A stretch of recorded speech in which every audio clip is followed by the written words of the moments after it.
രേണു സുധിയെ പറ്റിയിട്ട് ആരെങ്കിലും എന്തെങ്കിലും പറഞ്ഞാൽ കുരു പൊട്ടി ഒലിക്കുന്ന കുറേ എണ്ണമുണ്ട്.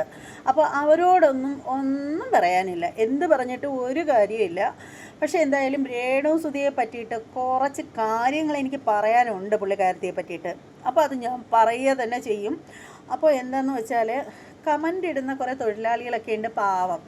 നമ്മൾ രേണു സുധിയെ കുറിച്ചിട്ട് വീഡിയോ ഇടുമ്പോൾ അവർ കമൻ്റ് ഇട്ട് പണം ഉണ്ടാക്കുന്നു. ഞങ്ങൾ വീഡിയോ ഇട്ട് കമൻ്റ് ഉണ്ടാക്കുമ്പോൾ അവളുമാർക്ക് ഭയങ്കര ചൊറിച്ചിലാണ്. പക്ഷേ അവർ കമൻ്റ് ഇട്ട് പൈസ ഉണ്ടാക്കുന്നതിൽ വേറെ പ്രശ്നമൊന്നുമില്ല. അപ്പോൾ എന്തായാലും PR വർക്ക് ചെയ്യുന്ന കുറച്ച് ചേച്ചിമാരൊക്കെ ഉണ്ട്.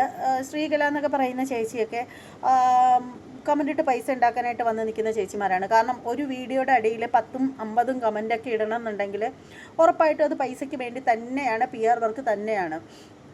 അപ്പോൾ എന്തായാലും PR വർക്കേഴ്സൊക്കെ റെഡി ആയിട്ടിരുന്നോ. രേണു സുധിയെക്കുറിച്ച് ഒരു തട്ട് പോളപ്പം വീഡിയോ ഇട്ടിട്ടുണ്ട്. അപ്പോൾ ആ ഒരു വീഡിയോ കാണണം എന്നുള്ളവരാണെങ്കിൽ ഈ ഷോർട്ട് വീഡിയോയുടെ താഴെയായിട്ട് വന്നിട്ട് റിലേറ്റഡ് വീഡിയോ എന്നെഴുതിയിരിക്കുന്ന ഒരു ഭാഗമുണ്ട്. അവിടെ ക്ലിക്ക് ചെയ്യുകയാണെങ്കിൽ നിങ്ങൾക്ക് വീഡിയോയുടെ മെയിൻ വീഡിയോ ഇട്ടത് കാണാൻ സാധിക്കുന്നതായിരിക്കും. വീഡിയോ മുഴുവനായിട്ടും കണ്ടതിന് ശേഷം മാത്രം കമൻറ്റ് ചെയ്യുക. പിന്നെ ചാനൽ സബ്സ്ക്രൈബ് ചെയ്തിട്ടില്ലാത്ത ആളുകളൊക്കെ ഉണ്ടെങ്കിൽ എത്രയും പെട്ടെന്ന് സബ്സ്ക്രൈബ് ചെയ്ത് ബെല്ലൈക്കൺ കൂടി ഒന്ന് ഓണാക്കി വെക്കുക. ഇനി മറ്റൊരു വീഡിയോയുമായി വരുന്നത് വരെ എല്ലാവർക്കും ബൈ.